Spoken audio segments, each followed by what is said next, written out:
epiphany. What was your epiphany, Shannon? We call this aha shit. I like epiphany. It reminds me of Hook. I like that too. We're So I getting feel like in my bold mindset. I'm insane. You're insane? That was my epiphany. Okay, well there you Okay, go. so my whole Ken and y'all's opinion on this. No, he's My definitely brain- insane. Yeah, you're... Yeah, my Okay, brain okay, is go on. just What makes you insane? on fire. And I've talked to Travis a little bit, like trying to just like piece these things together. So I have this massive, massive database for hair. Oh. And I've been figuring out for the last year how to convert them because I'm their stylist. I've watched like 10 of them go and buy houses, sell houses, can't do anything about it. And I'm learning it's my mouth. I'm not speaking to them. I have all the trust in the world, but I'm not knowing how to convert. Uh-huh. That's been my dilemma. So I'm tired of hair.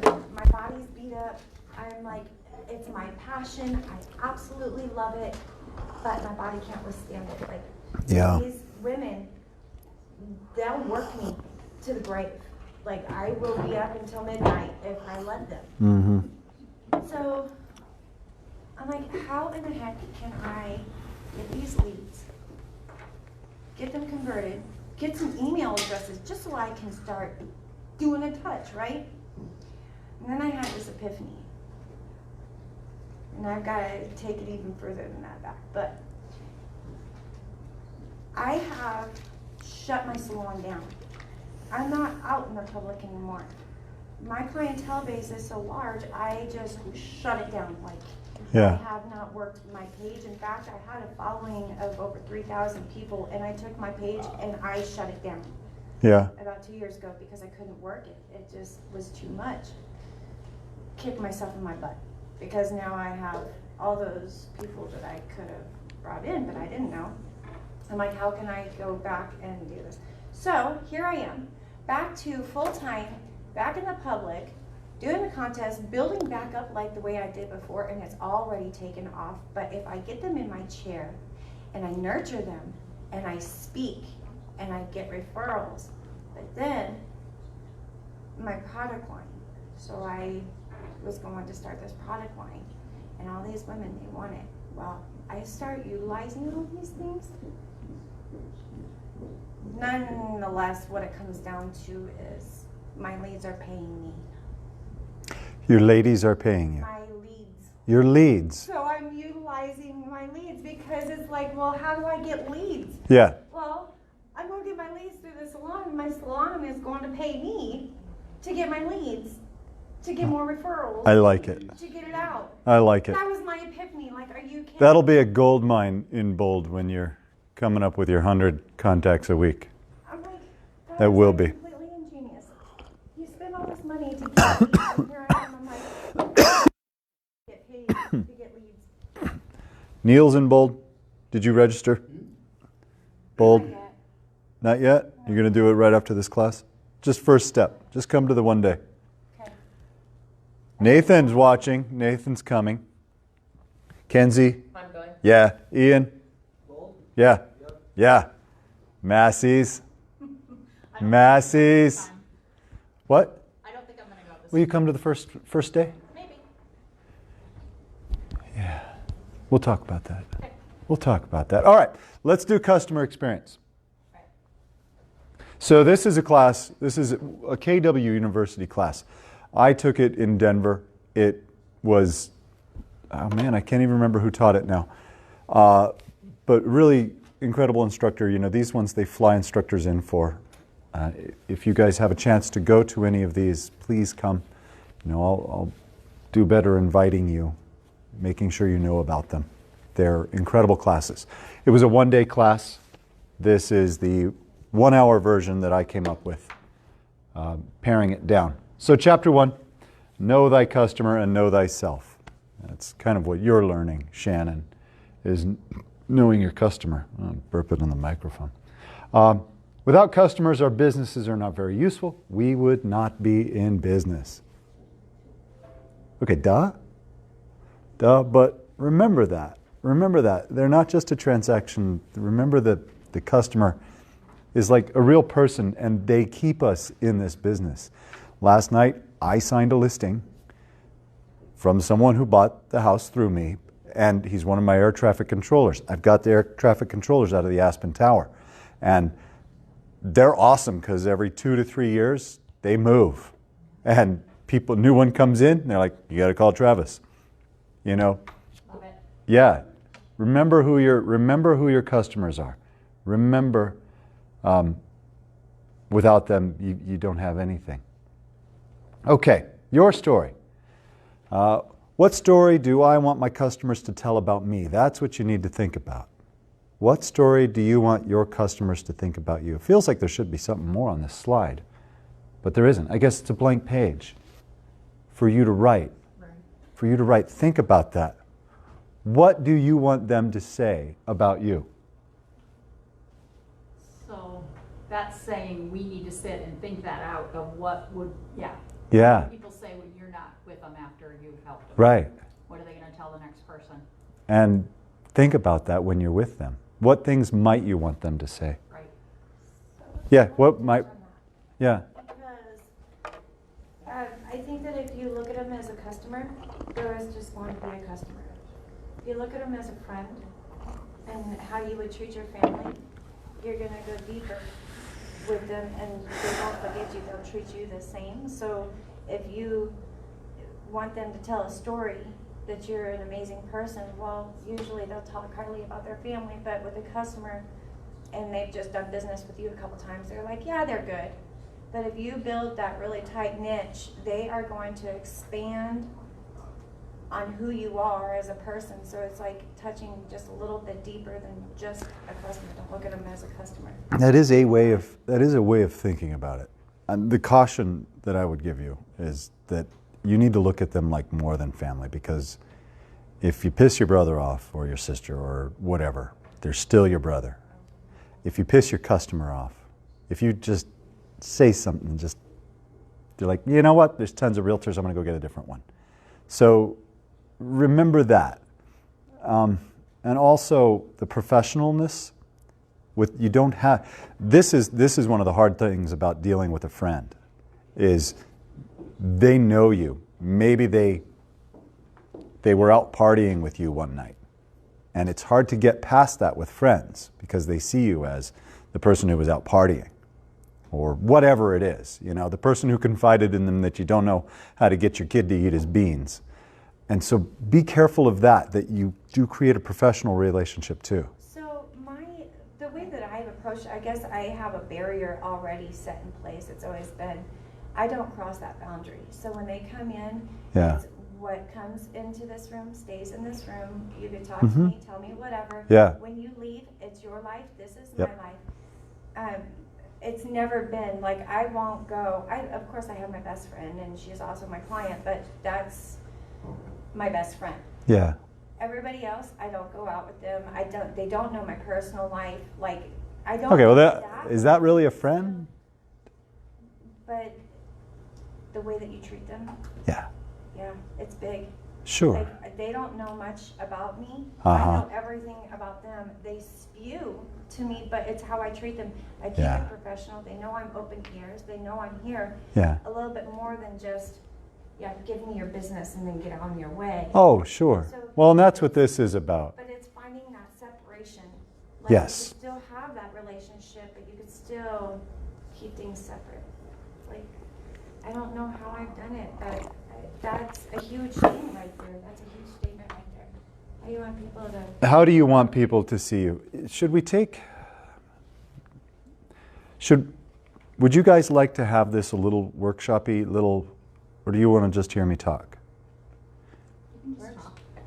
Just talk? Well, we could take 3 minutes of just writing down, if you like, write five points, or write a paragraph, however you want to do it. What story do you want them to tell about you?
Okay. Does anybody want to share their story? Rhonda, did you have, what's that? I did. Okay.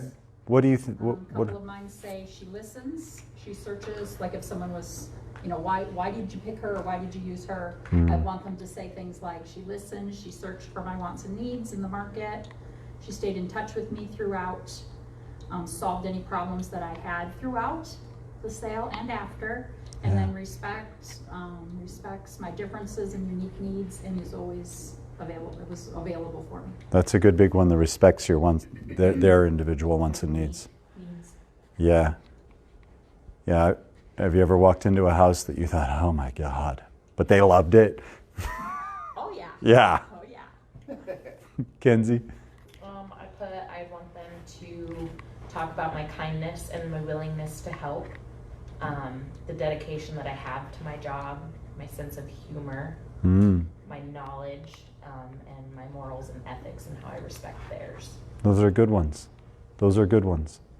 So if that's the things you want people to tell, keep in mind what you need to do for them to see that and tell that. All right, let's see. So this talks about being customer-centric. If the agent is customer-centric, you can have these attributes. The understanding. Did we have that? Would be your respect for their what they want. Exceeding expectations is a big one. Communication is a big one.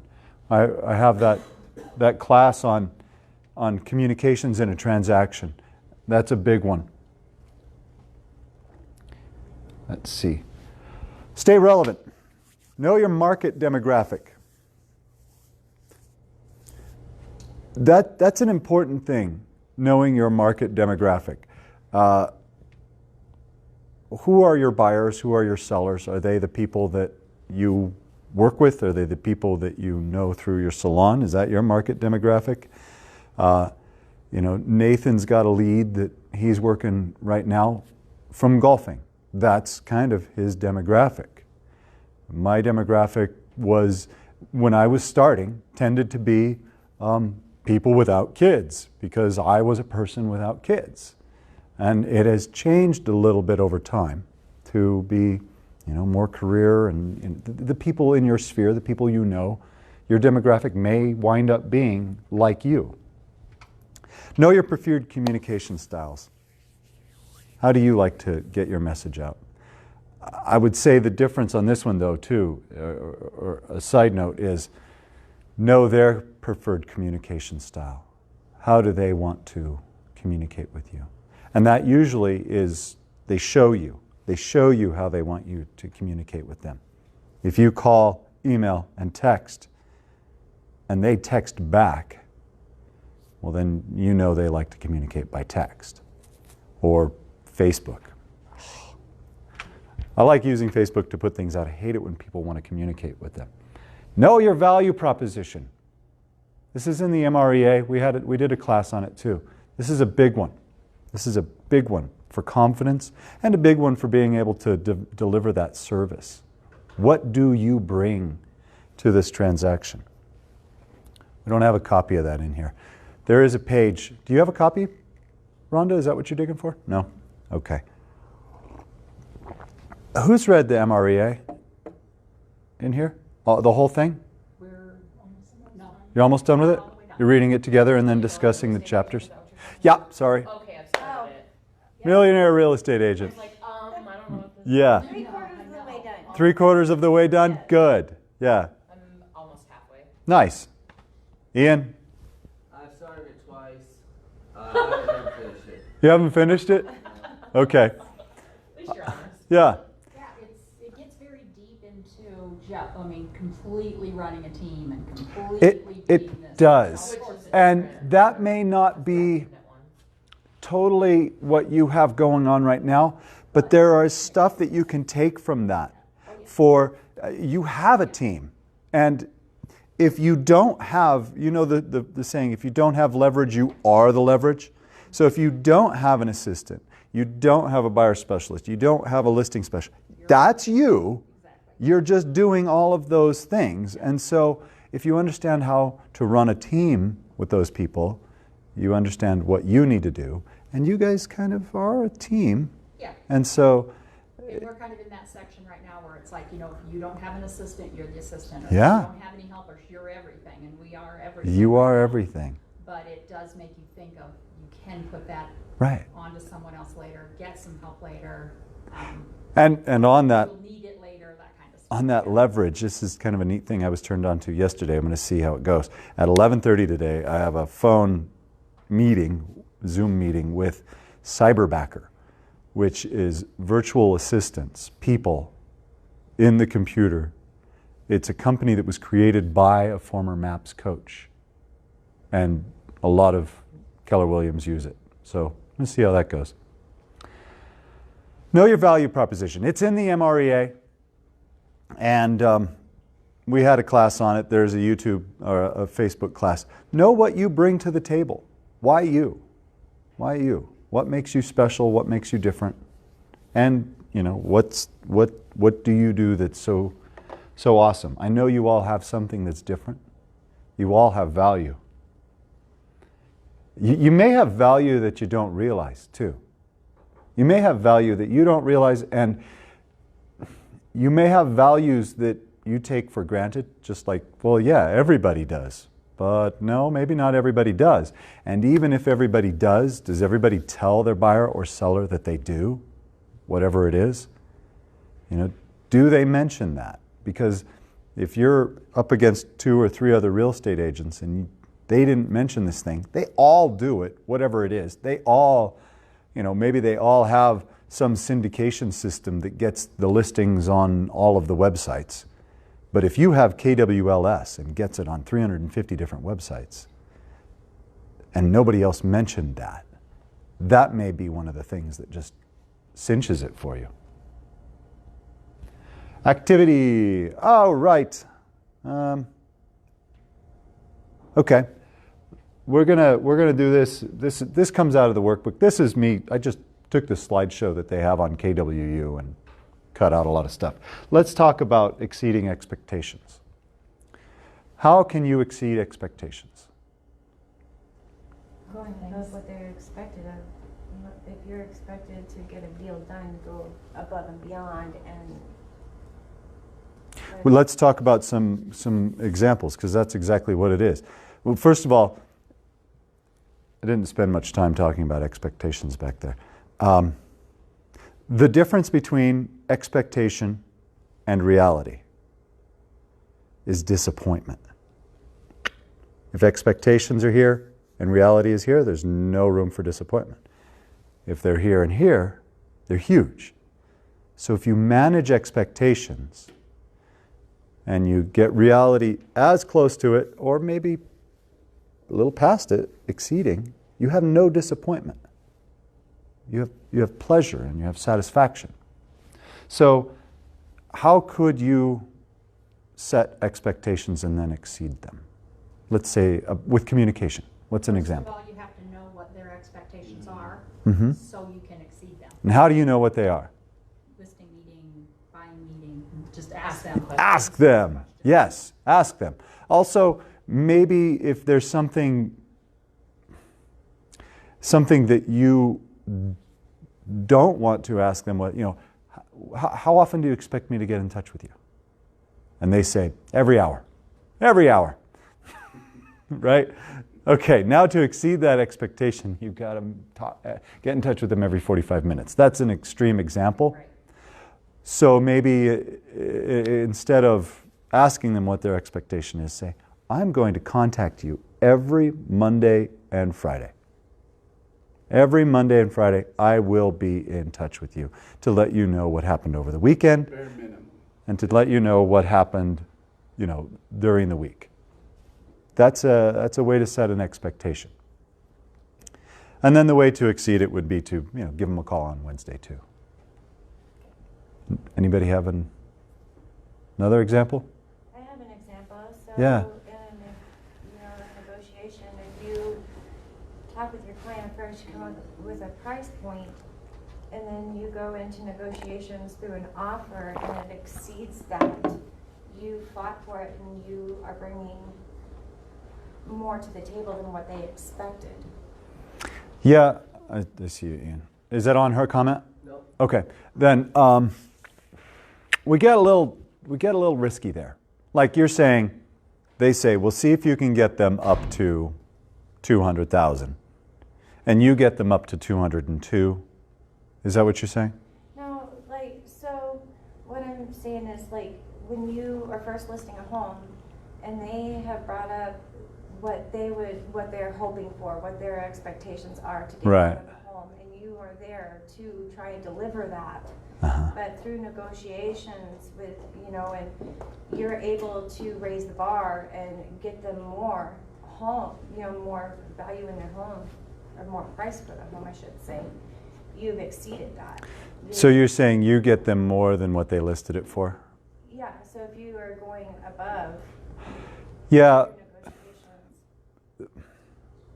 negotiations. The words you use in a negotiation are more or less up to you, but the responses and the numbers that they want you to present, that's not up to you. And largely because they have to sign things. Those negotiations are all written, not just verbal. So if you can cajole a buyer into making an offer higher than what they asked for, yes. But if they direct you to do something, don't do more trying to get them more money, because it can crater a deal. And then they say, "What happened?" "Well, I tried to get a little more money for you." Follow their direction on that. You don't want that liability on your head. Yeah. Okay.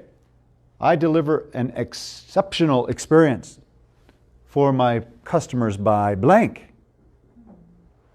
Can you guys read that? Yeah. No, because I need glasses. Ah! Hi, Sherry. Hello. Okay.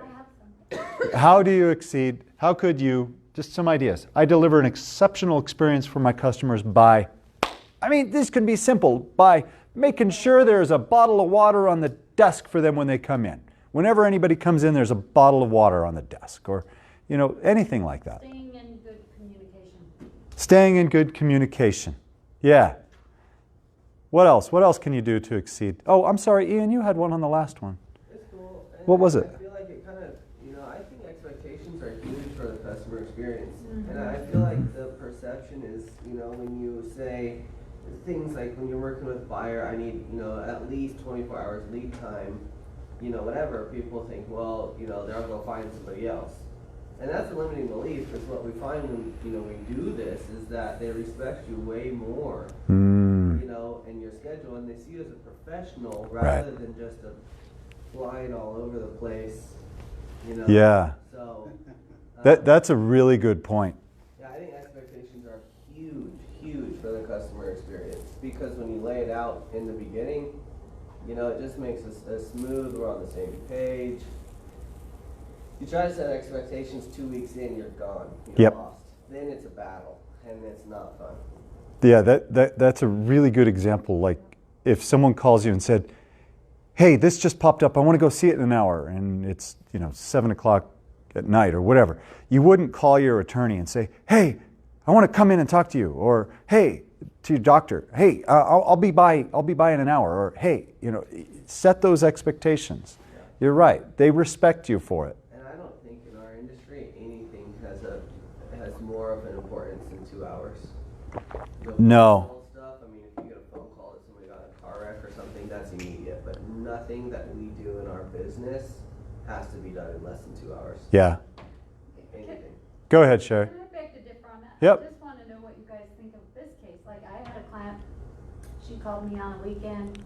Truly, I was right in the middle of dyeing my hair. We were going to write an offer on another place. She had driven by an open house that was swarming with cars, and she's like, "Sherry, it's the one. I really want to go in and see it. I think this is the one." And so I made myself available to her within the hour. We were the first one to write the offer. There was 5 offers, at least. and we won the deal.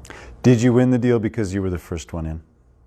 I don't know, maybe because we were the first offer. Or do you think you were just the highest and best? It wasn't just the highest and best. They No. called and interviewed later.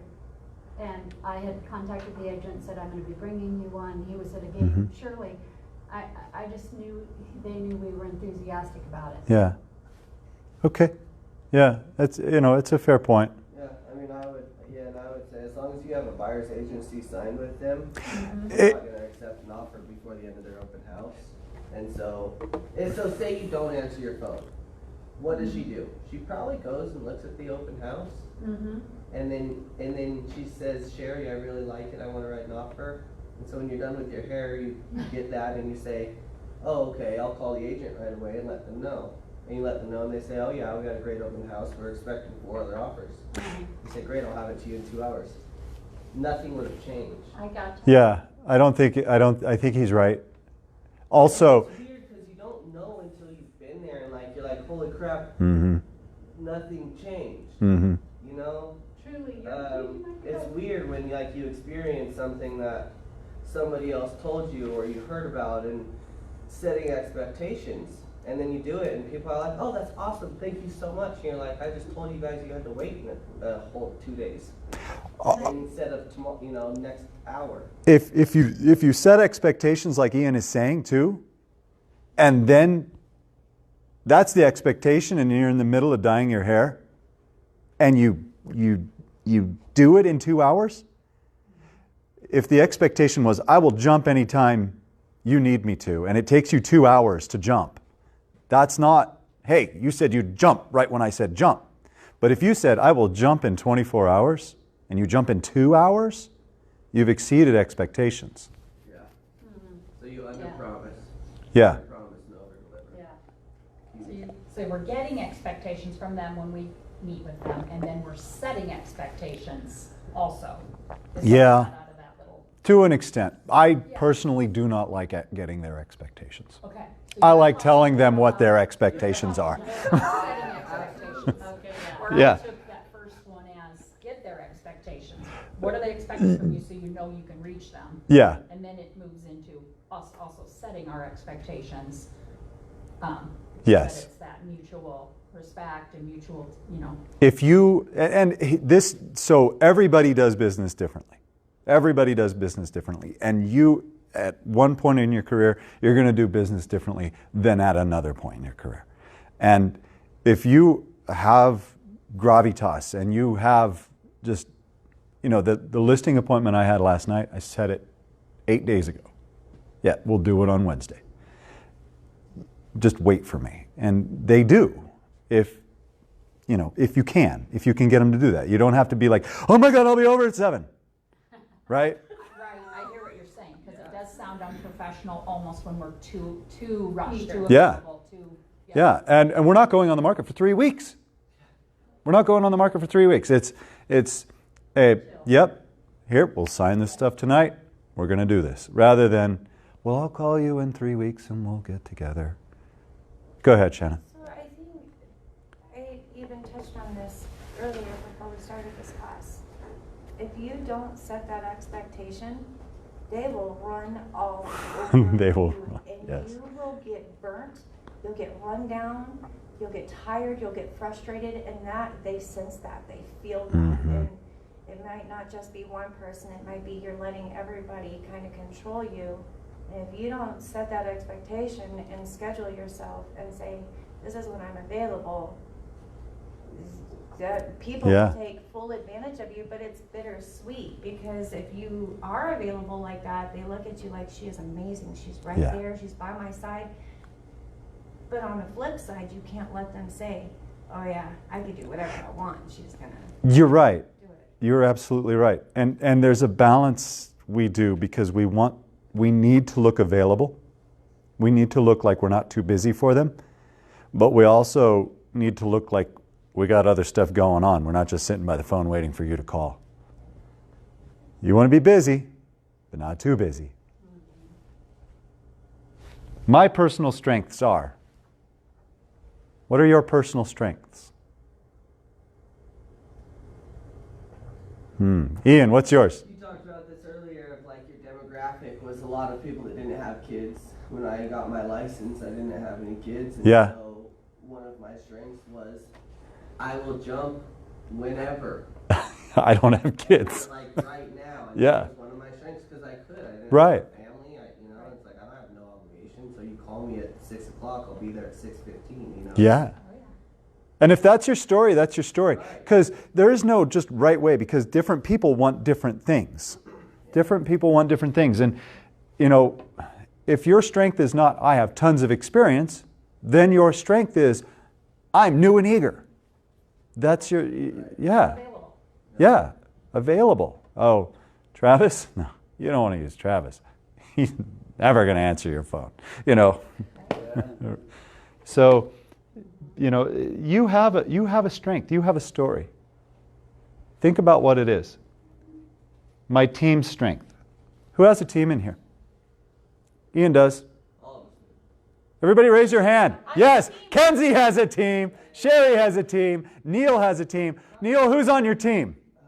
Me and you. Me, yes. Who else? Amanda? Who else? Yes, Michelle.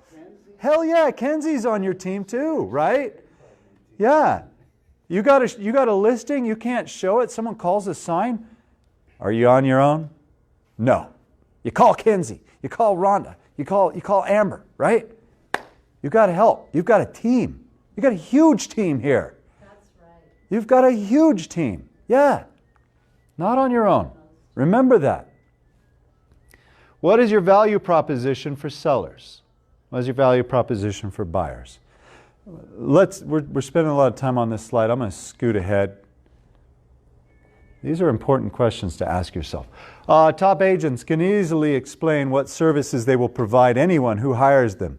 This is your value proposition. Can you easily explain what you do, what you provide?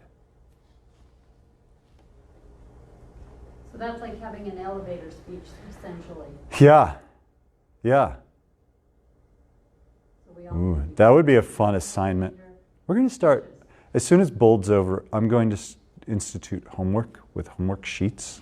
That would be a fun homework. Yeah. Printouts. I'm going to be doing printouts. And then present it. Mm-hmm. Wow. That would be a fun one. What? Hi, Amy.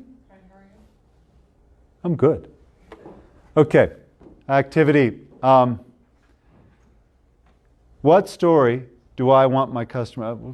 We've already done this. Chapter 2. Set. What was chapter 1? I don't know. Okay. Present your value proposition. Agent, present your value proposition, set your expectations. We've kind of been talking about this, but these are good prompts. Listen to your customer. Listen to your customer's needs and concerns. Negotiate where you can serve them. Negotiate where you can serve them. If they say they want this, you don't say, no, I'm not going to do that. You say, I know you want this. I can do this. Whatever that is. So is a good example of that something that you guys had brought up? We don't have a lot of basements in this area, so let's say that they're saying, I really need a basement. You need to dig a little deeper of what they need, just space. Yeah. Or a true basement, where we could say, hey, it's a lot more common here to have a bonus room Right. up than a basement Than a down. basement down. Would that be okay? Is that Yeah. kind of what you're saying? Yeah, that's kind of it. Really, we're talking about your relationship with them and your service to them, but you're right, it's the same thing. Solving a problem for them. Yeah, why yeah. What is it you want a basement for? Is it just for the space, or is it, Yeah. get their reasons why, and then maybe give them, hey, let's look for bonus room then if we're unable to find a basement. It's really important to me that the house goes in the newspaper every weekend. Okay. Okay, What you're gonna bring. What is it that is important to you about the house going into the newspaper? I can't imagine what it would be, because newspapers are silly. But not newspapers, but advertising in newspapers. But their concern might be, well, I really want to know that the people in Grand Junction are getting to see my house, right? That's important to them, right? They don't want to mess around on marketing. Oh, well, here's a slide that shows you that in 2004, 54% of people looked in the newspaper for homes, and now 14% of people look in the newspaper for homes. But look at this number on the internet, or Facebook. Well, I don't use Facebook. That's fine. That's fine. The buyer for your house is probably not you. You're moving into a condo, you're moving into a patio home. The buyer for your house has kids. They probably are on Facebook, something like that. Why? Inquire and understand the customer's expectations. We went through that. Okay. Seek agreement. This is a good one. Come together, agree, and set mutual expectations. Here's one of the things I need to work on so much, and you guys may do better than me. The tie down. I'm good at telling. I just told, well, newspapers. You don't need them because there's Facebook. The difference is asking for the tie down. Did you know newspaper use is down? No, I didn't. Do you still get a newspaper? Oh, well, no, I guess I don't get a newspaper. Okay. Do you think there are better ways to market a property than the newspaper? You ask them. It comes from them rather than you telling them. And then you get the agreement on, well, maybe we should do Facebook then. Do you think Facebook would be effective after what I just explained to you? Yeah, I do. And now you guys come together and have a plan rather than you just telling. I need to work on that. I really need to work on that. Okay. Here we go. Back again to the value proposition. Present your value proposition. This is in the MREA, the Red Book, the Millionaire Real Estate Agent. Rarely do we call it the Millionaire Real Estate Agent. A functionary tells and sells. That's just what I was talking about right there, of telling them. What do you think a fiduciary does? Collaborates. Advises. Collaborates is good. Advises is good. Let's see what the magic answer is. Serves, educates, and guides. That's kind of what you two said. Yeah. Educate. You are an educator. You educate buyers and sellers what the market's doing, what buying a house is like. Response to needs is what a functionary does. You need this? Okay, I'll do that. What do you think a fiduciary does? Yeah, yeah. Anticipates the need. Assumes little responsibility. Completes the task.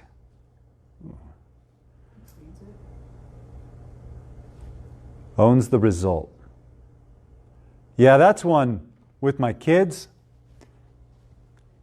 You were supposed to clean the toilet, or whatever. You were supposed to clean that up. Well, I wiped it. Yes, you did wipe it. Yes, that's true. But it is not clean yet. Did you get the result, or did you just do the thing? Delivers information. I don't know. Shares information. Advises and consults. Meets expectations, exceeds. A functionary is replaceable. A fiduciary is irreplaceable. Nice.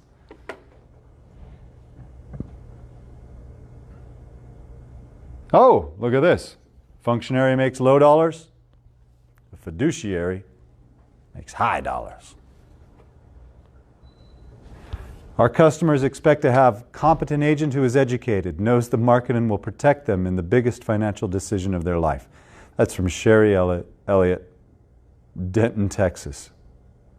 I'm laughing, or I'm smiling, smirking, because someone left a bad review for an agent in this office on their Facebook page. And in the review, they called them a competent agent. Which is like, yeah, I guess that would be kind of an insult if you called me competent. Like, no, I don't want to be competent. I want to be better than a competent agent. Listen to your customer. Truth. People don't care how much you know until they know how much you care. Oh my God.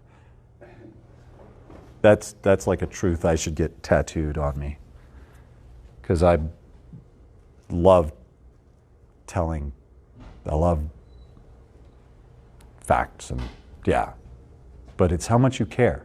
And that goes to what you were saying, Shannon. That's maybe one of the differences with treat them like a friend is maybe a way of saying care about them, care about the outcome, care about what they're going through buying or selling a house. Ah, yay, that's pretty well it. Time-wise, we're hitting it. Questions? You guys want to go back and write these things down so you can maybe define your own story? Is this the chapter in the book MREA? No, this is not in the MREA. It takes from the MREA. This, by the way, if you want to, if you guys go to MyKW, if you sign in using, no, education. If you go to courses, you can get the full materials for this. And here's the student files. Yeah, you can download these and have those worksheets. It's not a bad exercise to fill these out, to think about what is my value proposition? What do I bring? Sherry? This is going to become more and more important as we compete against the internet, Yes, that's a good point. our value proposition. Yeah, we're more than just, it goes up on the market, a buyer buys it, comes off the market, And we get paid. and we get That's paid. what a lot of people perceive. Yeah, We make too much, we don't do enough. So a value proposition, what we actually do and how we do it, and how they feel throughout the process and at the end is huge. big. I'm buying a house right now, and I got a shitty realtor. I really do, because he's so emotional in it. He's so involved. There's nobody to tell me, everything's going to be okay, Travis. We've got this, this, this, and this done. We got that happening. I don't have that guy, right? I am that guy for everybody else. Everybody else gets that. Everybody else gets, don't worry, we got this. But I don't have that. And that's one of the values that you don't have on the internet. You don't have anybody telling you, it's okay, we've got this. So they build up their own anxiety then in that case and Yeah. you know, like, That's one of the things we do. Maybe we're lying awake at night worrying about them. Don't do that, but I know we do it. But when we wake up in the morning and we're on the phone with them, we tell them, it's going to be okay. You just got to do this, this, and this. It's everything, you know, that's one of the things we add, is making them feel good. And you're exactly right, Sherry. Know your value proposition. Know what you bring to it. well, and you have to believe yourself. It's huge. I don't think you can be you can have confidence if you don't believe what you bring to the table for people. Mm-hmm. I was telling I was sharing with another agent yesterday. He said, what are we going to do in 5 years when we're not good anymore? I said, first of all, act now. Take advantage of the here and now and what we have right now, and see yourself as helping as many Yeah. people as you can Yeah. with your personalized service right now. Yeah. Don't worry about 5 years from now. And you don't value yourself. You don't have that belief that you add value if you don't know what your value is. And your value is not that you have a real estate license. Because 25,000 people in this state have a real estate license. That's not your value. Look at your value. And going off that, one of my jobs today is to put together the June calendar. And I'm going to make the 13th your value proposition again. We did it back in, when was that, Sherry? I don't know. It was too long ago. We're going to do it again. And we're going to do it as a workshop. We're going to write some stuff down. We also need an I buy. How do, and those could go hand in Well, hand. it's this. It's your value proposition. Yeah. But competing against the I buys, what to say to your customer when they say this. Yeah. regarding, well, real estate agents get paid too much, blah, blah, blah. Yeah. Okay. Let me check comments here. Do we have comments? We've got Shanna Miller watching, Derek watching, Nathan watching. No comments. Right on, guys. I'll say goodbye.